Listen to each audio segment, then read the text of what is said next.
আসসালামু আলাইকুম। সবাই কেমন আছেন? আশা করি ভালো আছেন। ইতিমধ্যে আমরা আমাদের 10 নাম্বার টিউটোরিয়াল কমপ্লিট করে ফেলেছি।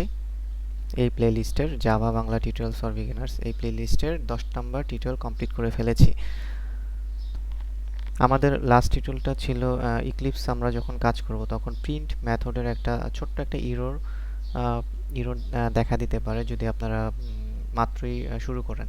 তো সেই ইররটা কিভাবে সলভ করবেন 11 নম্বর টিউটোরিয়াল দেখে দেখে সেই ইররটা সলভ করে ফেলবেন। ঠিক আছে, তো এইটা নিয়ে আমি আর বেশি কিছু বলছি না। ছোট্ট একটা টিউটোরিয়াল দেখতেই পাচ্ছেন, 4 মিনিটের একটা ভিডিও। এই 4 মিনিট দেখে আপনারা আপনার এই যে প্রবলেমটা যদি থেকে থাকে তাহলে প্রবলেমটা সলভ করে ফেলবেন। ঠিক আছে, খুবই সিম্পল একটা বিষয়। আর আমার চ্যানেলে যদি নতুন হয়ে থাকেন অথবা পুরনো কেউ যদি সাবস্ক্রাইব করে না থাকেন তাহলে আমার চ্যানেলটাকে সাবস্ক্রাইব করে দেবেন। এর ফলে আমি নতুন নতুন টিউটোরিয়াল তৈরি করতে অনেক উৎসাহিত বোধ করব। তো আজকে আমরা শিখবো জাভা অপারেটরস। ঠিক আছে, তো আমরা যদি রিয়েল লাইফের কথা চিন্তা করি তাহলে আমরা দেখতে পাই যে আমরা যখন আমাদের রিয়েল লাইফেও কিন্তু অপারেটরস আছে। ঠিক আছে, এমন না যে জাভা অপারেটরস এখানে লেখা আছে শুধু জাভা অপারেটরস সি আছে, ঠিক তেমন না। ঠিক আছে, আমরা আমাদের রিয়েল লাইফেও কিন্তু অপারেটরস, বিভিন্ন টাইপের অপারেটরস আমরা দেখতে পাই, যেমন মেশিন অপারেটর, সুইং অপারেটর। ঠিক আছে, তো এখন যদি আপনাকে জিজ্ঞেস করা হয় যে মেশিন অপারেটর কি করে অথবা সুইং অপারেটর কি করে, ঠিক আছে, তাহলে আমরা জানি বা অথবা আমরা আন্দাজ করতে পারবো যে মেশিন যে ঠিক করে সেই মেশিন অপারেটর, তাই না? আবার যে সুইং মানে যে সেলাই করে, ঠিক আছে, সেই সুইং অপারেটর। তো এখন মেশিন অপারেটর কিন্তু সুইং এর কাজ করে না, বা সুইং অপারেটর কিন্তু মেশিনের কাজ করে দেয় না। প্রত্যেকের কাজ কিন্তু আলাদা আলাদা। ঠিক আছে, তো মেশিন যে অপারেটর সে মেশিন ঠিক করে, আবার সুইং যে অপারেটর সে কিন্তু সেলাইয়ের কাজটা করে। ওকে, সো জাভাতেও এমন কিছু অপারেটর আছে আমরা আমরা কাজ করতে করতে শিখে ফেলবো, যে অপারেটরস প্রত্যেকের আবার আলাদা আলাদা কাজ আছে। ওকে, সো এর মধ্যে আপনার 6 ধরনের অপারেটর আমরা জাভাতে দেখতে পাই। এর মধ্যে আপনার arithmetic operator, assignment operator, relational operator, logical operator, unary বা ইউনারি অপারেটর, বিটওয়াইজ অপারেটর। তো এই 6 ধরনের অপারেটর কি করে?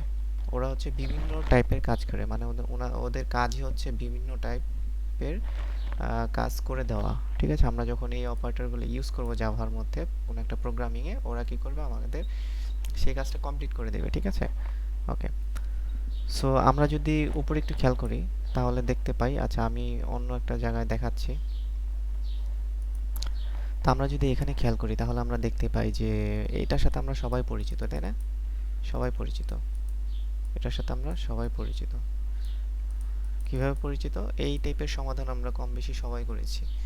ঠিক আছে, যদি এক্স এর মান এখানে 20, ওয়াই এর মান 20, জেড এর মান কত যদি বলা হয় তাহলে আমরা এখান থেকে খুব ইজিলি আমরা জেড এর মান বের করতে পারবো। তো আমি এখানে মান বের করছি না, আমি জাস্ট বলছি যে এখানে এক্স এর মান 20, ওয়াই এর মান 20, 20 কত হবে 40, 40 যদি এই পাশে যায় তাহলে আপনার 60 থেকে 40 বাদ দিলে, যেহেতু এখানে প্লাস পজিটিভ, তো এই ডান পাশে গেলে কি হবে, নেগেটিভ হয়ে যাবে। তো এই পাশে 40, 60 মাইনাস 40 করলে আমরা জেড এর মান পাবো আমরা কত, জেড এর মান পাবো 20, তাই না? আচ্ছা, এখানে যদি আমি 10 লিখতাম তাহলে আমাদের জেড এর মান কত হবে, 30। ঠিক আছে, তো এটার সাথে আমরা কম বেশি সবাই পরিচিত, এই টাইপের সমাধান। ঠিক আছে, আমরা বীজগণিতে সবাই কম বেশি এই টাইপের সমাধান করেছি। তা আমি সমাধান দেখাচ্ছি না। তো জাভাতে এখন যদি এরকম বলা হয় যে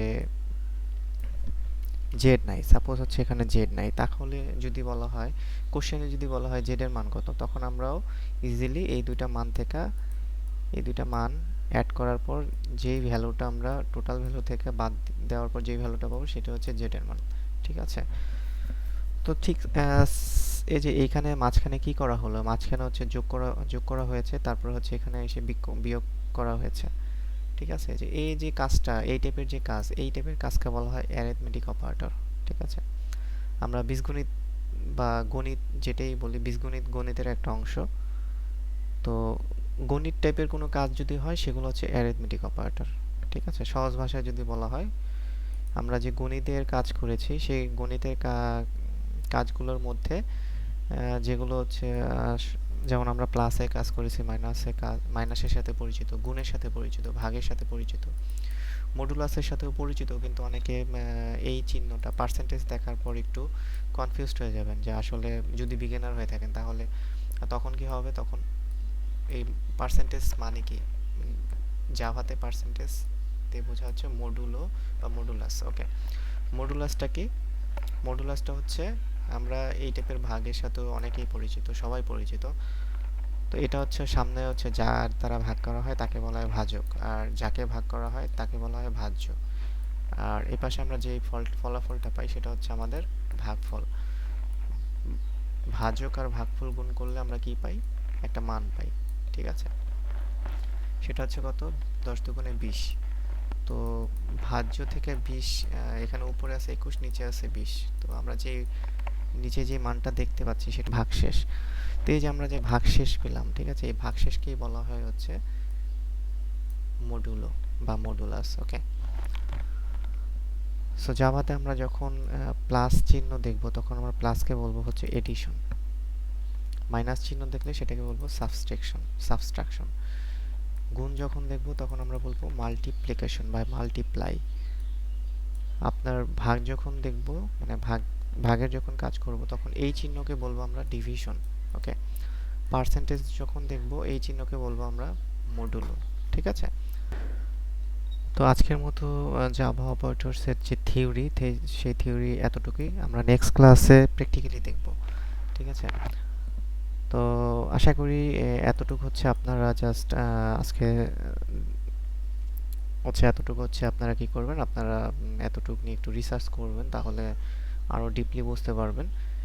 হ্যাঁ, তো নেক্সট ক্লাসে আমরা কি করব, আমরা প্র্যাকটিক্যালি দেখার চেষ্টা করব। তো ধন্যবাদ সবাইকে।